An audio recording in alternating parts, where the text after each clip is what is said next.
ओम नमः शिवाय। दोस्तों, सावन का हर दिन बड़ा ही पवित्र माना जाता है। जो काम आप अपने पूरे साल की पूजा अर्चना के साथ करती हैं, जो फल आपको पूरे साल में प्राप्त होता है, अगर वही श्रद्धा और भक्ति के साथ आप भगवान को सावन के महीने में नमन करते हैं, पूजा करते हैं, कुछ कोशिशें करते हैं, तो आप अपनी लाइफ के हर विघ्न को, हर प्रॉब्लम को दूर कर सकते हैं। सावन का हर दिन शिव को समर्पित है और सावन का हर मंगलवार माँ पार्वती को समर्पित है। सावन के मंगलवार को मंगला गौरी यानी माता पार्वती की पूजा की जाती है। मान्यताओं के अनुसार इस दिन व्रत रखने से मनोकामना बहुत जल्दी पूरी हो जाती है। सुहागन महिलाएं अगर इस व्रत को रखती हैं तो उन्हें अखंड सौभाग्यवती होने का वरदान प्राप्त होता है। सावन में मंगलवार को सुहागिन महिलाएं पूरा दिन व्रत रख कर शाम को मंगला गौरी की विधि विधान से पूजा करती हैं और व्रत कथा पढ़ती हैं। और आज मैं आपको इस वीडियो के माध्यम से वही कथा का श्रवण करवाने जा रही हूँ, क्योंकि मेरा मानना है कि अगर आप लोग व्रत नहीं कर सकते तो कुछ देर हमें बैठकर श्रद्धा से कथा का श्रवण जरूर करना चाहिए। इससे भी हमें पुण्य की प्राप्ति होती है।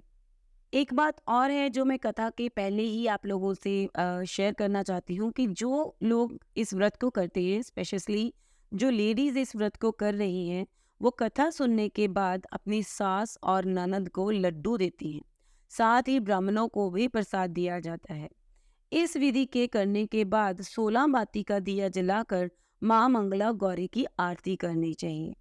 अंत में माँ गौरी के सामने हाथ जोड़कर पूजा में किसी भी भूल हो जाने के लिए क्षमा मांगनी चाहिए। आप इस व्रत को अपने परिवार, अपने पति की खुशी के लिए 5 वर्ष लगातार कर सकती हैं। अगर आप इतना नहीं कर सकती हैं तो सावन के महीने में जितने भी मंगलवार पड़ रहे हैं, आप ये व्रत कर सकती हैं। और इस बार सावन के महीने में अधिक मास भी आ रहा है, तो आप लोगों के लिए कम से कम 8 मंगलवार इस बार आपको मिलेंगे ये व्रत को करने के लिए। तो चलिए बिना किसी देरी के हम लोग इस व्रत की कथा को शुरू करते हैं। प्राचीन काल में कुरु देश में श्रुतकीर्ति नाम का एक राजा राज करता था। वह हर विद्या में एक निपुण राजा था। उसे किसी प्रकार की कोई कमी नहीं थी, लेकिन एक कमी जो कि सबसे बड़ी थी वह थी संतान। संतान प्राप्ति के लिए वह दिन रात यत्न करता था। उसने संतान के लिए देवी की आराधना भी की। एक दिन देवी ने उसकी आराधना से खुश होकर उसे साक्षात दर्शन दिए और वर मांगने के लिए कहा। राजा श्रुतकीर्ति ने माँ से कहा कि मुझे एक पुत्र चाहिए। मुझे किसी प्रकार की कोई कमी नहीं है, बस एक पुत्र सुख को छोड़कर मेरे यहाँ सब आनंद है। राजा के वचन सुनकर देवी मुस्कुराई। उन्होंने कहा कि तुमने एक दुर्लभ चीज की मांग की है, पर मैं तुम्हें पुत्र अवश्य दूंगी, लेकिन तुम्हें चयन करना होगा। अगर तुम एक विद्यावान पुत्र की मांग करते हो तो उसकी आयु केवल 16 वर्ष की होगी, और अगर तुम बुद्धिहीन एक पुत्र मांगते हो तो वो काफी समय तक जीवित रहेगा। अब इच्छा तुम्हारी है, तुम्हें कैसा पुत्र चाहिए। यह सुनकर राजा श्रुतकीर्ति ने अपने लिए एक विद्यावान पुत्र की मांग की, जिसकी आयु सिर्फ 16 वर्ष की ही रहेगी। यह सुनकर देवी ने कहा कि मेरे मंदिर के बाहर मुख्य द्वार पर आम का पेड़ है। मेरी आज्ञा है तुम उस पेड़ से एक आम तोड़कर अपनी रानी को खिला दो। उसे खाने से रानी अवश्य ही गर्भधारिणी हो जाएगी। राजा ने प्रसन्न होकर देवी के मंदिर के मुख्य द्वार पर जो आम का पेड़ था, वहां से एक आम तोड़कर अपनी पत्नी को खिलवा दिया।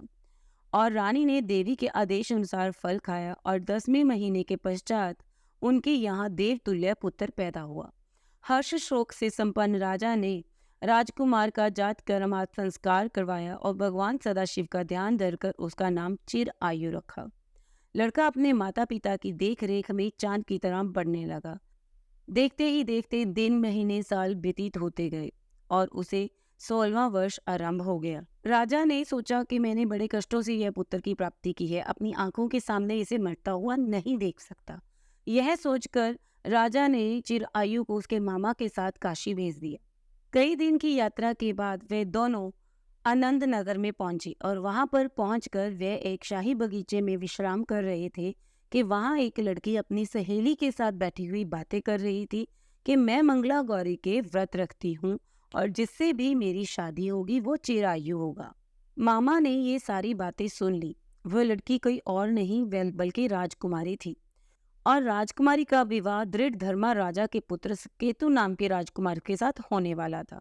लेकिन सुकेतु मूर्ख, कुरूप तथा बहरा था। वर पक्ष वाले उसकी बजाय विवाह मंडप में अन्य अच्छा वर ले जाने की इच्छा प्रकट कर चुके थे।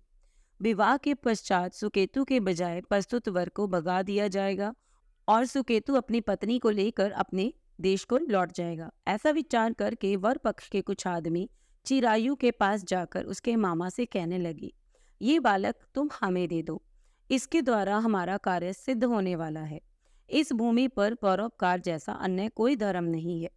उन लोगों की बात सुनकर चिरायु का मामा प्रसन्न हो गया, क्योंकि उसने राजकुमारी की वह सारी बातें बगीचे में सुन ली थी।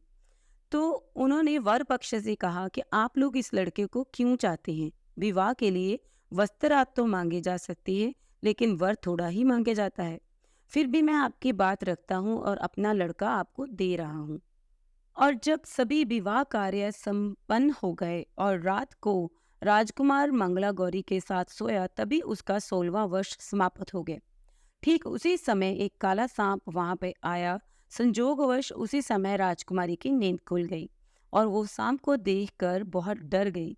फिर उसने अपने डर को त्याग कर सांप की पूजा की, उसे पीने के लिए बहुत सा दूध दिया और मन ही मन प्रार्थना की, हे गौरी माँ, मैं तुम्हारे उत्तम व्रत करूंगी, बस मेरे पति को जीवित रखना, उनकी आयु को लंबा करना। ये कहते ही सांप खुद ब खुद कमंडल में चला गया और राजकुमारी ने कमंडल का मुख अच्छे से बंद कर लिया और सांप को बाहर छोड़ने के लिए चली गई। जब वह वापस आई तो राजकुमार उठ गया और उसने कहा कि मुझे भूख लगी है। इसके बाद राजकुमारी ने उसे खाने के लिए लड्डू ला कर दिए।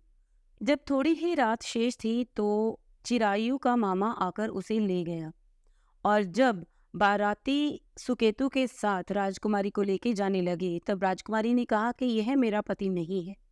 सभी यह बात सुनकर बहुत हैरान हो गए। तब मंगला गौरी ने कहा, यानी कि उस राजकुमारी ने कहा कि अगर ये मेरा पति है तो बताए कि हम दोनों के बीच में रात क्या बात हुई। जब इसे रात को भूख लगी थी तो मैंने इसे खाने को क्या दिया। तो राजकुमारी के किसी भी सवाल का जवाब सुकेतु नहीं दे पाया और बारात को बिना दुल्हन के ही वापस अपने देश को जाना पड़ा।